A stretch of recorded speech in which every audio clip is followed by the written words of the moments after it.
Bonjour mesdames, mesdemoiselles et messieurs, aujourd'hui nous allons étudier l'inconscient.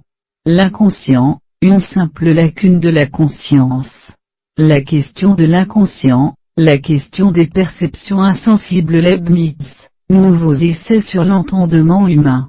Leibniz tente un compromis entre le rationalisme de Descartes et l'empirisme de Locke. Selon Leibniz, l'expérience ne nous fournit aucune idée, mais elle développe nos capacités. L'expérience chez Leibniz, elle est constituée par l'observation des objets externes, donc l'expérience se fait par les sens, et par l'opération combinée de l'âme, la réflexion. Leibniz est l'un des premiers penseurs à observer le phénomène inconscient, et il va définir l'inconscient comme une faille de la conscience, une faiblesse de cette dernière qui ne peut distinguer toutes les perceptions qu'elle reçoit. Toute réalité psychique demeure en nous, et reste imprimée dans notre esprit. Mais toutes ces réalités ne sont pas discernées par notre conscience. Ces perceptions imperceptibles, Leibniz les nomme perceptions inconscientes. Il s'agit d'une infinité de petites perceptions, qui sont trop petites et trop nombreuses pour parvenir à être distinguées et discernées par l'esprit. En cela, Leibniz s'oppose à Descartes, car là où Descartes ne voyait qu'un mécanisme du cerveau, un fonctionnement physique, des plis dans le cerveau, Leibniz voit un phénomène psychique. À l'opposé de ces perceptions inconscientes se trouve la perception dont on a conscience. Les perceptions inconscientes ne peuvent être perçues comme une unité par l'esprit. Toutes les perceptions ont leur effet, mais tous les effets ne sont pas toujours notables en un mot. C'est une grande source d'erreur de croire qu'il n'y a aucune perception dans l'âme que celle dont on s'aperçoit. Leibniz. Dans ce texte, Leibniz utilise l'exemple du bruit de la mer pour illustrer le phénomène des petites perceptions, dites perceptions insensibles. Lorsque l'on écoute le bruit de la mer, le son semble unique alors qu'il est un assemblage de tous les sons produits par chacune des milliers de vagues en mouvement, et qui constituent le son unique. Or, pour avoir la perception de ce son unique, il faut bien que nous ayons accès à tous les petits sons qui le composent, quoique chaque petit son de chaque petite vague soit confondu avec l'assemblage de tous les sons de toutes les vagues. Si la vague était seule, mon esprit ne pourrait rien percevoir.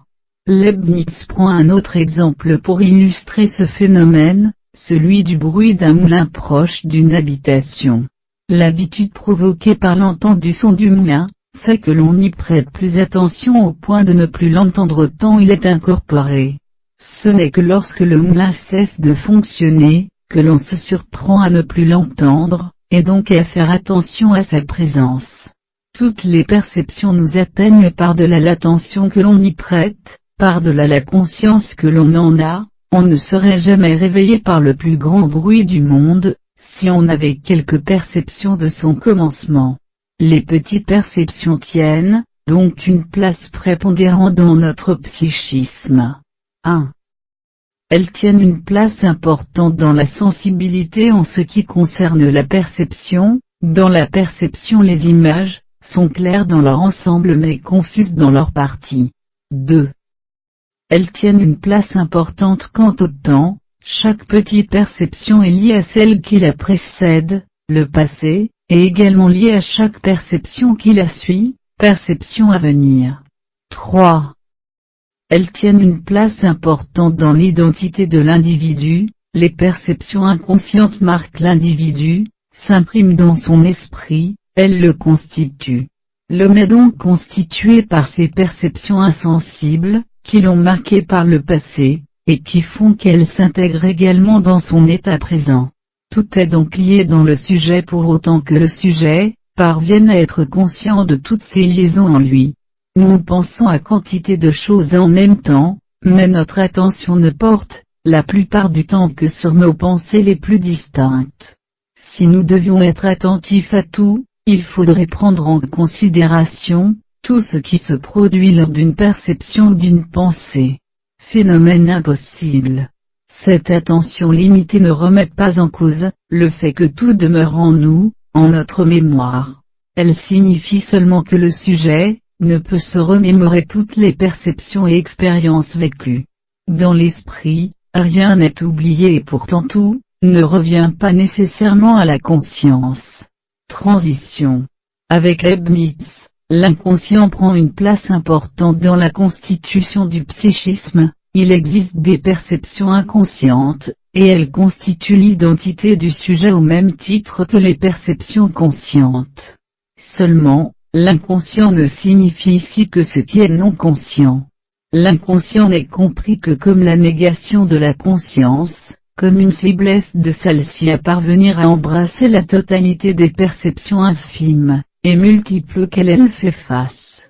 Avec Freud et la théorisation de l'inconscient, l'inconscient va devenir une instance psychique à part entière, instance qui donne lieu à une nouvelle topique, une nouvelle topographie.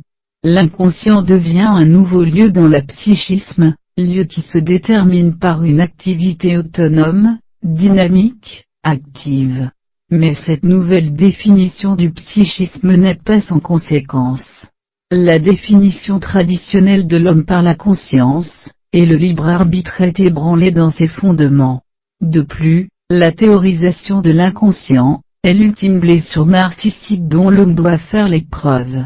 Je vous remercie. Bonjour mesdames, mesdemoiselles.